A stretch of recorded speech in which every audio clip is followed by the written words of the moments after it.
Ямимын сайт төрийн албанд ажиллаж буй өндөр албан тушаалтнуудын талаар иргэдэд илүү нээлттэй ил тод байлгах үүднээс хэн нь хинбэ нэвтрүүлгийг бэлтгэн хүргэж байна.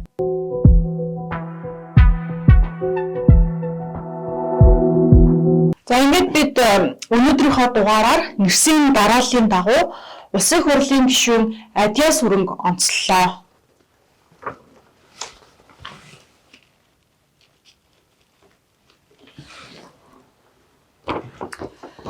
За Адьяа Сүрэнг гишүүний бол 2020 онд улсын хурлын гишүүн анх болсон. Одоо 4 дахь жилдээ гишүүнээр ажиллаж байна. Одоо ахаад 8 жил болгоод сунгах гал горлоод явж байгаа мэдээж. За тэгээд ер нь бол Адьяа Сүрэнг гишүүнийг Баян-Онгорын аймаг дахь Бат толгын бэт буюу бүрэн эрхт төлөөлөгч гэж хэлж хэднийг их буруутгахгүй. Яагаад тэгэхээр Бат толгын хүн гэдэг шошготой тийм Баян-Онгорын аймагт анх нэр дэвшигтэй 2020 онд ерөнхийлөгч Бат толгын зөвлөх байсан.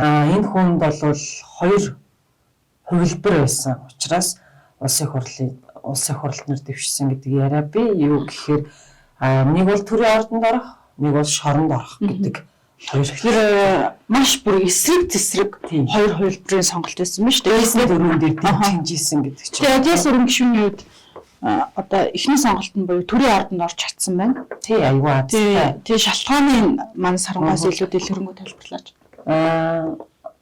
Улсын хурлд нэр дэвшиж байхдаа Адьяа Сүрэнг гишүүн мөрс тээврийн асуудлаас болоод яллагдчихаар татагдсан байсан прокурорт.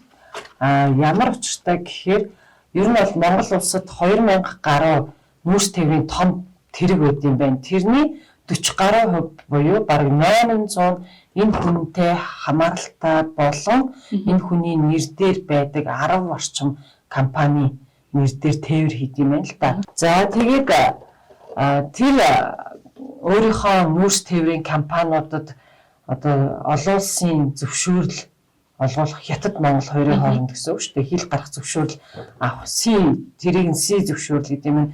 Си зөвшөөрөл авахын тулд 600 гаруй машинд авахын тулд автоеврийн үндэсний төвийн нэг тийм хурган дарахт тухайн үеийн $100,000 гэхэр чи одоо энэ шаар бол 350 сая орчим төгрөгийн хахуул өгсөн нотлогдоод Адьяа Сүрэнг гишүүн ялдагтагчаар татагдсан байсан чинь улсын хурлын гишүүн болсон. Авилга албан тушаалын хэрэгтэй холбогдчихсэн гэсэн баримт нь шүү дээ тийм. За Адьяа Сүрэнг гишүүн 2020 онд Баян онгорчуудын 42% саналаар одоо улсын хурлын гишүүнээр сонгогдсон. Гисэн хэдий ч Баян онгорчууд тухайн үед тамган өргөхийг эсэргүүцэж байсан ийм гишүүн. Сонгуулийн иргэдэд тогтоодоо бэлэн мөнгө тарааж буй нь бол бас ил болсон ч ямар ч хариуцлага хүлээгээгүй гэсэн баримт мэдээлэл бас миний гарт байна л да. Тэгэхээр одоо 2020 оны сонгуулиар сонгогчдоо мотоциклын суглаа болоо мотоцикл тараасан юм. Ер нь бол улсын хурлын гишүүнийхээ тулд нэлээд зүтгэсэн л дээ. Тэгэхээр нэлээдгүй зүтгэнж гэж байхгүй л хальтаа мэдээж мөнгө тараасан, мотоцикл тараасан 2019 оноос эхлээд сэтгүүлч Алтан Түрүүтэй хамтраад нэг төсөл хэрэгжүүлээд нэвтрүүлгийн төсөл хэрэгжүүлээд Баян-Онгорын 20 сумыг бүтэн тойрсон. Ерөөсөө ерөн сонгогчдороо тойрсон биш үү? Одоо яллагдагчаар татагдсан хүнд бол гишүүн болох нь айгүй том хамгаалалт. Тий бүхний л дайчилж ажилласан гэсэн. Тэгээд ч сансандаа хүрсэн. Тий.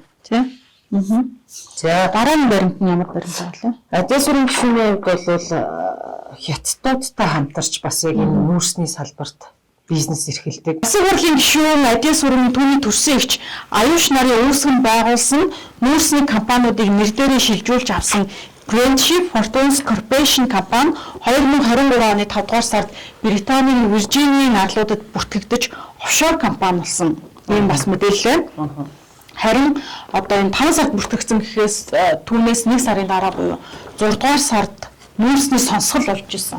Тэгэхээр одоо нүүрсний сонсголоос ердөө сарын өмнө бас тодорхой ажлуудыг амжуулж авсан. Биш тийм энэ баримт зүйл юм шүү. Ер нь бол хардах хэрэг бас байгаа л да бидэнд тийм.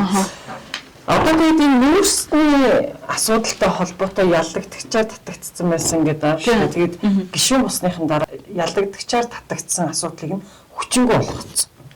Энэ ямар учиртай гэхээр бамдал гаргасан байт юм билээ Ажийн сүрэн гишүүн өөрөө нийслэлийн прокурор. Тэгээд нийслэлийн прокурорын газрын ерөнхий прокурор Нэмд Орж гэж хүн. За ямар учраас вэ гэхээр гомдлынхан даваа бол хянан шийдвэрлэх эрүүгийн хэрэг хянан шийдвэрлэх ажиллагаа тасралтгүй явагдах гэдэг одоо асуудлыг зөрчсөн байсан учраас тань дээр одоо ялагдагчаар татагдсан байсныг хүчингү болгосон. Одоо юу гэсэн үг юм бол тэр нөгөө одоо Ажийн сүрэн гишүүнийг ялагдагчаар татуулахын тулд тэр хянан шийдвэрлэх үйл явц нь ямар нэгэн явдлаар тасарсан юм байна гэдэг л гаргалгааг гаргаж Нэмд Орж гэдэг нийслэлийн прокурорын газрын ерөнхий прокурор хэргийг хүчингү болгосон байдаг. Гэтэ одоо энэ Нэмд Орж гэдэг прокурор нь өөрөө одоо тушаал буурчаад энэ хэрэгтэй ч холбоотой ч юм уу эсвэл өөр хэрэгтэй ч холбоотой ч юм уу ямар ч хэсэн тушаал буураад Баянзүрх дүүргийн прокурорт шилжиж очиж исэн юм прокурор юм билээ. Гэхдээ одоо тухайн газар ажиллаж байхдаа бас авилга албан тушаалын хэрэгт холбогдчихсэн юм прокурор. Холбогдоод тийм хэрэг хялбаршуулсан журмаар шийдүүлж исэн прокурор юм билээ шүү дээ. Ер нь бол Монголын улс төрийн нэг ийм үзэгдлүүд байдаг гэх юм уу. Ингээд улс төрчийг ямар нэгэн байдлаар прокурор одоо гүтгсэн дараа тогтоогддог тий. Тэгээд улс төрчийн холбоотой хэргийг ямар нэгэн байдлаар замхруулдаг ч юм уу тий. Иймэрхүү тохиолдлууд дээр тухайн прокурор ингээд хэрэгээ хялбаршуулсан байдлаар журмаар ингээд асуудлаа шийдвүүлээд тушаал буурах ч юм уу тий.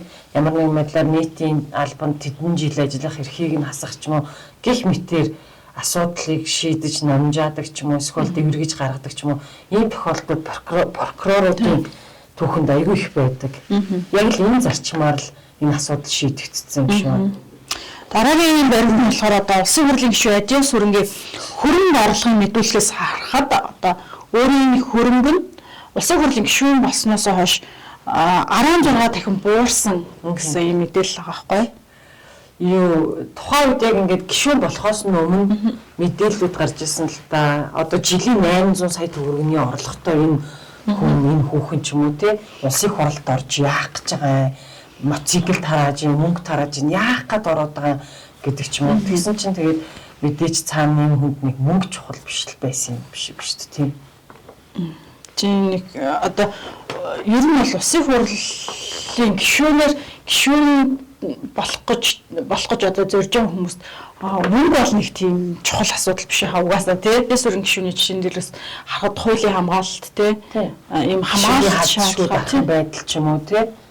Гэх мэтээр ингээд одоо хэрэг нь хэрэгсэхгүй болчдөг ч юм уу гэд бас нэг юм мартчихж юу штэ.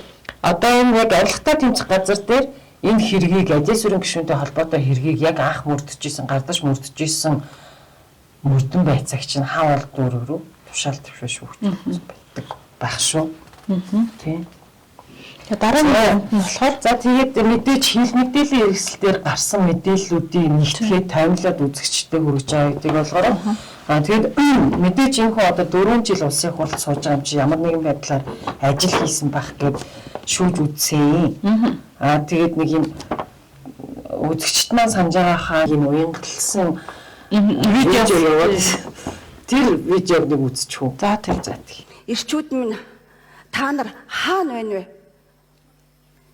Тэд маань өвчнөд ялагдсан нас орж эсвэл амьдралд ялагдаж явна. За энэ видео бол одоо гишүүний маань санаачилж зохион байгуулсан ерөнхийлөгчийн ивэлдор нийгмийн хөгжилд эрэгтэйчүүдийн оролцоо манлайлал сэдвүүтэй энэ чуулга уулзалт юм байна. Тийм учраас яалтчгүй тийм үгсэн байна шүү. За тэгээд хамтын тэтгэврийн тухай хууль, хүүхэд хамгааллын тухай хууль, гендрийн эрхтгч байдлын тухай хууль, ковидын тухай хууль зэрэгт нэмэлт өөрчлөлт оруулахад бас автораар оролцсон юм байна. Одоо ер нь сүүлийн үед Ажийн сүрэн гишүүн маань юу хийж яваа болоо гэдэг мэдээллийг та бүхэнд хүргэе. Мэдээж хэрэг одоо тойрогт ажиллах чад одоо томсгосон тойрогоор сонгуул явагдана. Адиас сурам гишүүн ч одоо нөгөө Монгол улс чи 13 тойрогт хуваагдаад нэгдүгээр тойрог буюу Архангаа, Өр хангаа, Баян онгорт нэр дэвшгээр бэлтгэлээ хангаад явж байгаа юм билээ. Тийм. Тэгээд одоо сүүлийн яг өөрийнхөө аль биесны Facebook хуудсан дээрээ постлсон мэдээллээс нь хүрэхэд нийт 2.5 тэрбумын төсөв төртөг бүхий орон нутгийн хөгжлийг дэмжих шинэ хөдөө төслийн хүрээнд 18 ширхэг мал угаалгын зориулт бүхий дүүк автомашин, трактор, газар тариалан мал аж ахуйн хэрэгслүүд тарааж явна гэсэн мэдээллийг одоо өөрөө ингээд тарааж явсан тийм тарааж явж байна. Тэгээд ингээд улсын хурлын сонгуульд өгөхөөр одоо нэр дэвшигчид маань маш тийм ухаалаг, уярмаар, маш гоё, түүхтэй, үнэхээр сэтгэл хөдлөлтөн болгож одоо болж хоёрдогтэй түүхүүд нь гэтэл яг баримтуудын дэлгээд үцгээр одоо энэ Адиас сүрэн гишүүний тухай ч гэсэн дүгнээд сонирхуулахад одоо торхон биедээ байнгүй одоо том бизнесийн авилга албан тушаалын хэргийн ард бас ингээд л байж идэг байна шүү дээ тийм бэм жижигч бэлчээр нь том хүн байна. Яг миний уг нэр маань бол IT нэртэй шүү дээ. Бүтэнсээ өдөр төрсөн биш IT өөрийн нэр болох. Тийм. Тэгээд өвөө маань одоо нэр өгчээсэ. Хожим сургуульд орохдоо Баянгор аймгийн үлзийцэн 10 жилийн сургууль. Тэр тухайд 8 жил гэсэн 8 жилийн сургуульд орж явахдаа тэр нөгөө багд байсан Адиас сүрэн гэдэг хичээ 4 төрх. Ерөөсөө тэс гарахгүй байжгаад сургуульд орохдоо шууд намайг Адиас сүрэн гэдэг. Бүр нэрээ тэгэж. Нэрээ тэгээд нэрний хард сүрэн залгаад. Тийм.